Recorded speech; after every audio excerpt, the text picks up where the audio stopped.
Students, hope you will be fine. The topic for today discussion is videos in multimedia.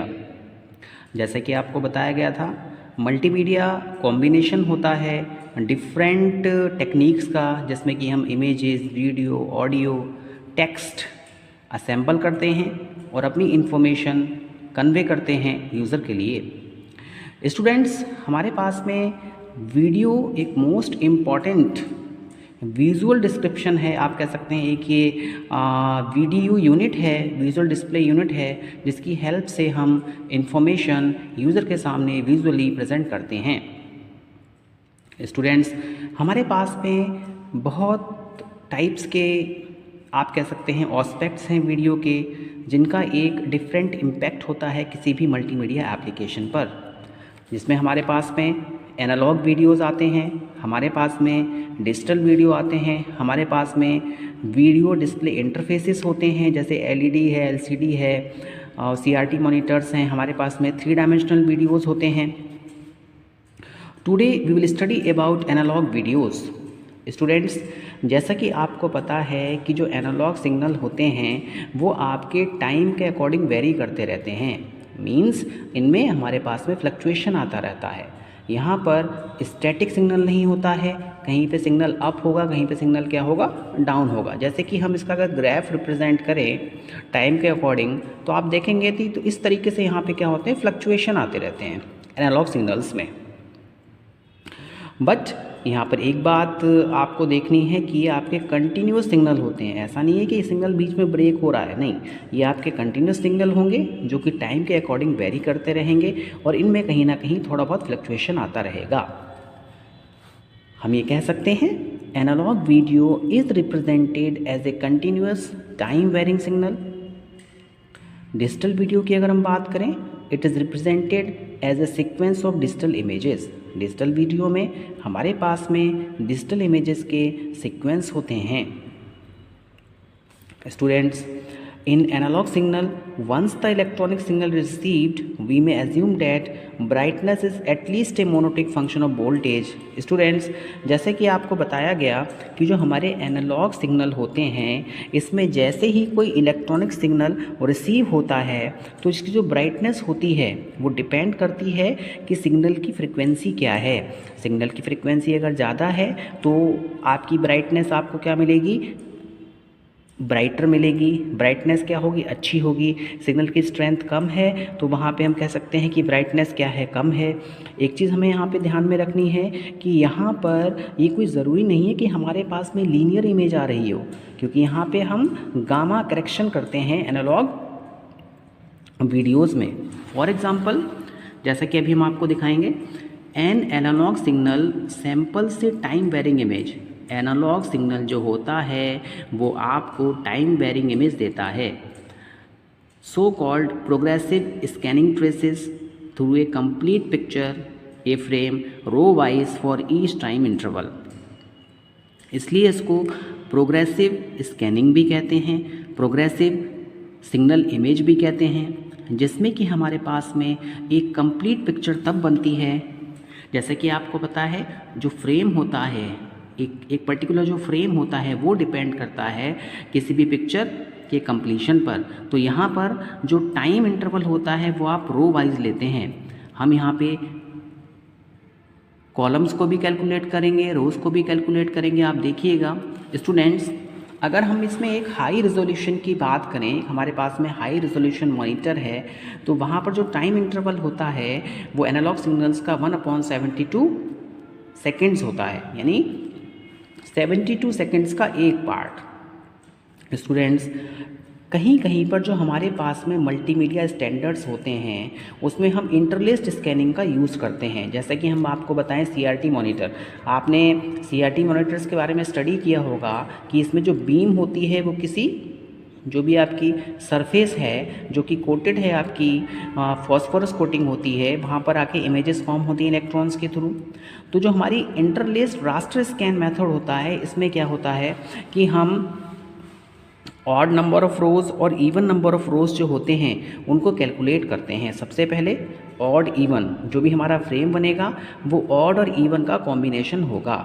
जैसे कि आपको यहाँ पर दिखाया गया है पी क्यू आर एस, जो यहाँ पे डार्क स्ट्रेट लाइंस हैं वो आपका ऑड लाइंस को शो कर रही हैं, और जो आपकी डैशेस वाली जो लाइन है वो आपकी इवन नंबर ऑफ लाइंस को शो कर रही हैं।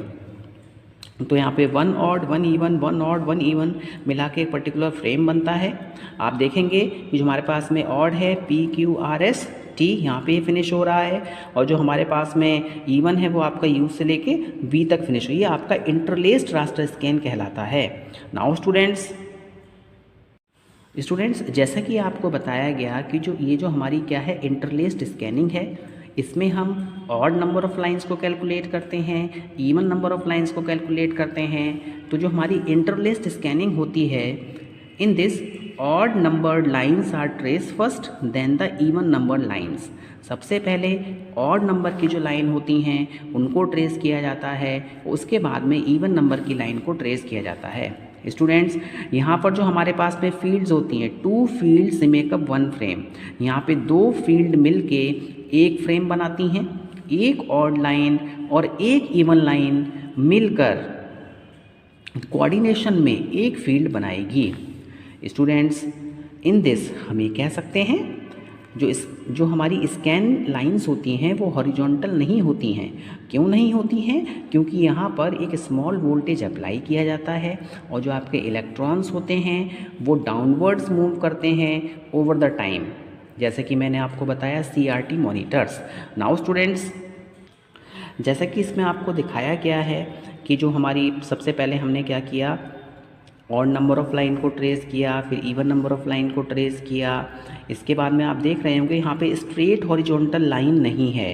इट मीन्स जो लाइन है वो मूविंग डाउनवर्ड डायरेक्शन में मूव कर रही है इलेक्ट्रॉन बीम की हेल्प से।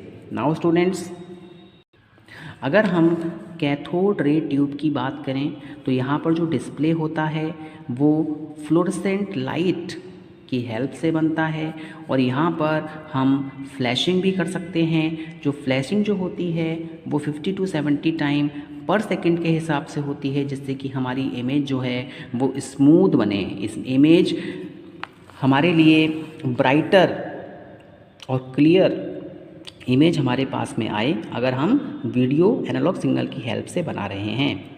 स्टूडेंट्स, जो एनालॉग सिग्नल्स होते हैं वो हमारे 1 डायमेंशनल होते हैं। It is simply a signal that varies with time. ये ऐसे सिग्नल्स होते हैं जो कि आपके टाइम के साथ वेरी करते रहते हैं।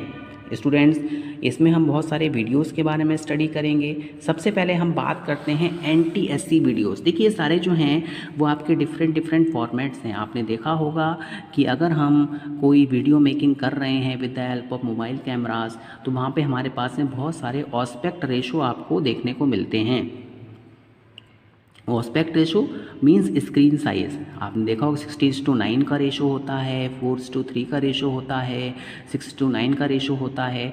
तो ये जो रेशो होते हैं ये आपको ये दिखाते हैं कि कितनी हमारे पास में स्कैन्स लाइन पर फ्रेम में आएंगी और कितने फ्रेम्स हम 1 सेकेंड में बनाएंगे।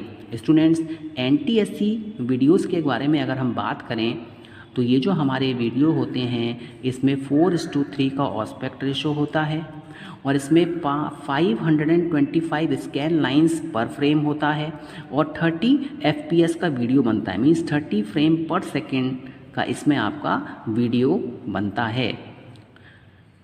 स्टूडेंट्स, अगर हम मोर एग्जैक्टली इसकी बात करें तो कुछ हिस्टोरिकल रीजंस हैं जहां पर आपको NTSC video by default 29.97 frame पर सेकेंड के हिसाब से मिलेगा। दूसरा, हम ये भी कह सकते हैं कि इसमें 33.37 पर फ्रेम्स होते हैं। जो हमारे NTSC वीडियोस होते हैं वो हमारा इंटरलेस्ड स्कैनिंग सिस्टम को फॉलो करते हैं।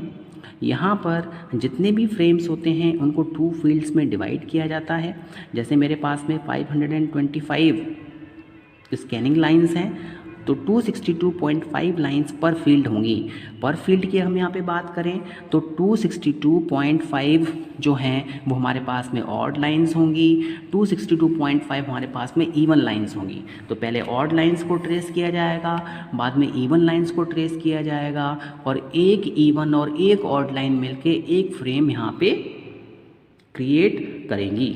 स्टूडेंट्स, जो हमारे NTSC वीडियोस होते हैं वो आप कह सकते हैं इसमें एनालॉग सिग्नल का तो यूज़ होगा ही होगा, लेकिन बट यहाँ पे कोई फिक्स्ड हॉरिजॉन्टल रिजोल्यूशन नहीं होता है। मींस कहीं ना कहीं आपको पिक्चर की जो क्वालिटी है वो थोड़ी सी आपको उसमें डाउनफॉल देखने को मिलेगा। स्टूडेंट्स, इसके बाद हम बात करते हैं PAL वीडियोस का। देखिए, जो हमारे PAL वीडियोस होते हैं वो फेज़ अल्टरनेटिंग लाइंस कहलाते हैं। PAL की जो फुल फॉर्म है that is phase alternating line. आपने देखा होगा जो हमारे टीवी के स्टैंडर्ड्स हैं, ये जो PAL वीडियोस थे इनको इन्वेंट किया था जर्मन साइंटिस्ट ने।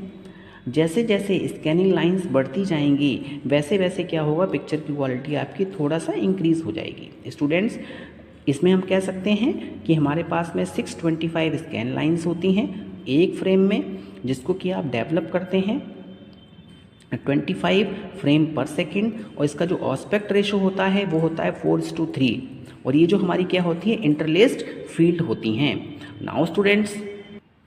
नाउ स्टूडेंट्स, जो हमारे PAL वीडियोस होते हैं वो आपके YUV कलर मॉडल पे वर्क करते हैं, जिसमें कि हमारे पास में 8 मेगाहर्ट्ज चैनल होता है।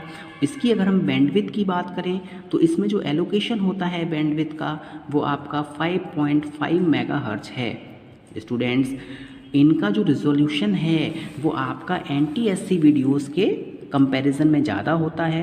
जैसा कि आपको बताया गया कि जो हमारे पास में NTSC वीडियोस होते हैं उनमें हमारे पास में 525 लाइंस पर फ्रेम में होती हैं, और जो हमारे PAL वीडियोस होते हैं इनमें हमारे पास में 625 लाइंस पर फ्रेम होती हैं।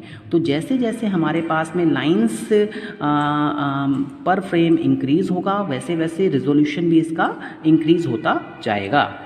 स्टूडेंट्स, इसके बाद हमारे पास में आते हैं SECAM वीडियोस। ये जो वीडियोस थे ये आपके इन्वेंट किए थे फ्रेंच ने, और ये हमारा एक third major broadcast TV standard है। इसकी अगर हम बात करें तो इसमें हमारे पास में सिस्टम इलेक्ट्रॉनिक्यो कोलरो एविक मेमोरी, इसमें 625 स्कैनिंग लाइंस का यूज़ होता है, जिसको कि 25 फ्रेम पर सेकंड के हिसाब से बनाया जाता है। इसका जो ऑस्पेक्ट रेशियो 4:3 है। ये भी हमारे इंटरलेस्ड फील्ड होती हैं, मींस इवन और ऑड का कॉम्बिनेशन होता है। ये जो SECAM वीडियोस हैं वो हमारे PAL वीडियोस के सिमिलर होते हैं, और ये थोड़ा सा स्लाइटली आप कह सकते हैं कि इसमें थोड़ा सा डिफरेंट कलर आता है in comparison to PAL video. Student, hope you have understood this one. Thank you very much.